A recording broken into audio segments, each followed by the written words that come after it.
তো আপনার যদি আধার কার্ড থাকে অবশ্যই আজকে ভিডিওটি কিন্তু শুরু থেকে শেষ পর্যন্ত মনোযোগ সহকারে দেখবেন, কেউ কিন্তু টেনে টেনে দেখবেন না।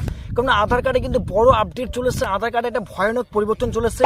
আপনার আধার কার্ডে কিন্তু এক্ষুনি অনলাইনে যে কিন্তু ডকুমেন্টস আপডেট করতে হবে।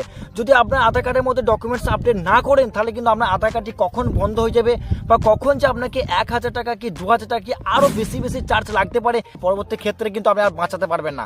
তো আজকের এই পর্বটি শুরু করার আগে আপনাদেরকে একটা কথা মনে করে দিতে চাই, কিছুদিন আগে দেখবেন সাইবার ক্যাফ বা অনলাইন সেন্টার বা সিএসসি সেন্টার এই সমস্ত অনলাইন সাইবার ক্যাফের মধ্যে কিন্তু প্রচুর লম্বা লাইন পড়ে গেছিলো। সেটা কিসের লাইন ছিল?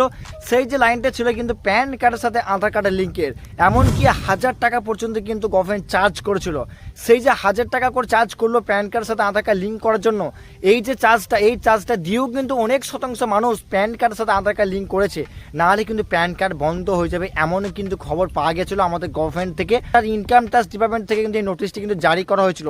তার সত্ত্বেও